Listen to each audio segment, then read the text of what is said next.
Баршаңызға қайырлы күн, құрметті көрермендер, менің каналыма қош келіпсіздер. Біз бүгін өте дамды тіске басар кабачки рулеттерін және баклажан рулеттерін дайындайтын боламыз. Видеоны міндетті түрде соңына дейін көріп, менің каналыма тіркелуді ұмытпаңыз. Маған қатты ұнайтын салаттардың бір түрі жаздық мезгілде жақсы желінеді. Ал олай болса салатымызды жасауға кірісейік. Бірінші баклажанымызды жақсылап жуып алып, осылай жұқа етіп тураймыз. Ары қарай бір ыдысымызға су құямыз, оның үстіне тұзын салып, жақсылап араластырып, үстіне баклажандарымызды қоямыз.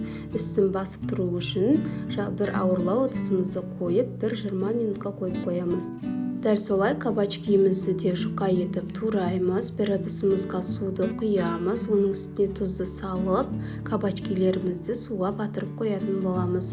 15-20 минутқа қалдырамыз. Керек заттың құрамын описание бөліміне жазып қалдырып кетемін. Сол жақтан көріп алсаңыздар болады.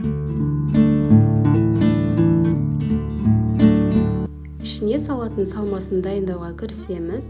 Помидорымызды біреуін жұқа етеміз, біреуін 4 бұрышты ұзынша етіп турайтын боламыз. Турап болғаннан кейін біз енді клярын жасауға кірісеміз. Біз бірінші ұзынша туралған помидорымыздың ішіне петрушкамызды және сарымсағымызды салып араластырамыз. Оны біз кабачкимен орайтын боламыз. Ал дөңгелек еткенді біз баклажанмен орайтын боламыз.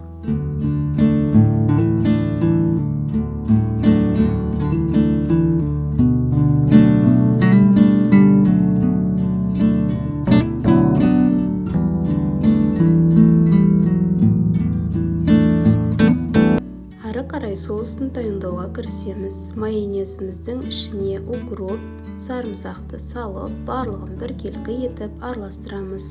Ары қарай біздің 20 минут тұрған кабачки мен баклажандарымыздың суын сорғытып, жақсылап кептіріп аламыз. Егер сіз жақсылап кептірмейтін болсаңыз, ол маймен қуырғанда шашырап кететін болады. Құрметті көрермендер, бұл әдіспен жасап көруге кеңес беремін, өте дәмді шығады.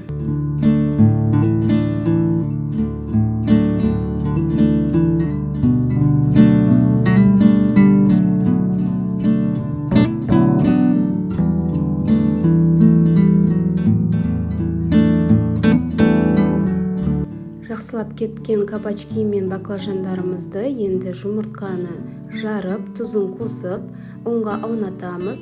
Жақсылап ұнын қағып аламыз.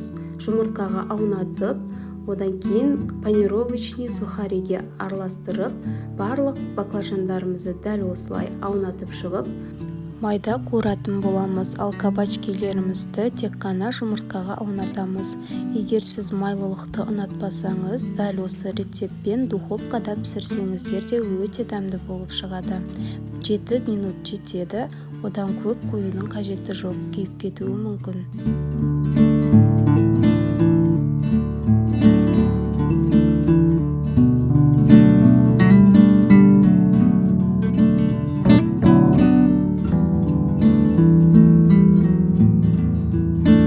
Қызып тұрған орташа отта бірінші кабачкиларымызды қуырамыз, оның артынан баклажанымызды қуыратын боламыз.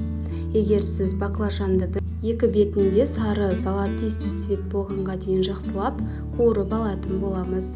Ары қарай енді біз салмасын салып рулеттерімізді орауға кірісетін боламыз.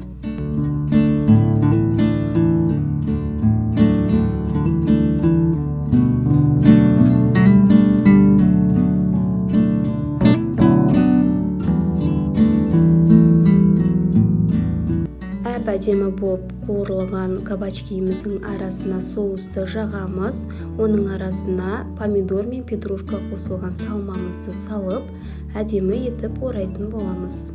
Ал баклажан арасына сізде егер салатный лист болатын болса, қосып жіберсеңіз өте әдемі көрініс, дәмі де өте әдемі болатын болады. Құрметті көрермендер, егер сізге менің видеом ұнаса, маған тіркелуді және лүпіл басуды ұмытпаңыз. Менің арнамда апта сайын жаңа видеолар болады, сол үшін менің арнама қоңыраушаны басып қоюды ұмытпаңыз. Сіздермен болған әсем ас болсын.